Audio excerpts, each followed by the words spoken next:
દહેગામ તાલુકાના રખિયાલ ગામ સ્થિત વિશ્વકર્મા ચામુંડા મંદિર હોલ ખાતે 22 ગામ પંચાલ સમાજ રખિયાલના યજમાન પદે જિલ્લા પંચાલ સમાજ પ્રગતિ મંડળની વાર્ષિક સાધારણ સભાનું આયોજન કરવામાં આવ્યું હતું।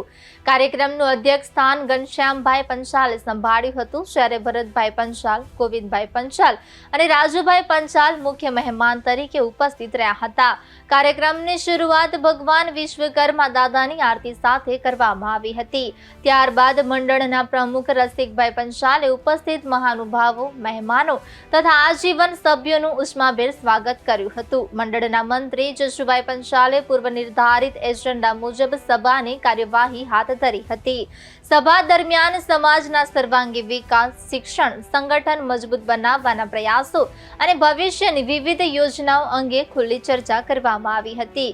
આ ચર્ચામાં સમાજના વડીલો, યુવાનો તેમજ મહિલા પ્રતિનિધિ શ્રીમતી લતાબેન પંચાલે પણ સક્રિય ભાગ લઈ પોતાના સૂચનો અને વિચારો રજૂ કર્યા હતા। મંદિર ટ્રસ્ટના પ્રમુખ ચંદ્રકાંતભાઈ પંચાલ તથા રખિયાલ પંચાલ સમાજ દ્વારા સભા માટે હોલ તેમજ ભોજનની ઉત્તમ વ્યવસ્થા કરવામાં આવી હતી। આ ઉપરાંત ઉપસ્થિત જ્ઞાતિ બંધુઓનું રખિયાલ પંચાલ સમાજ દ્વારા પ્રકાશિત પરિચય પુસ્તિકા અર્પણ કરી સન્માન કરવામાં આવ્યું હતું।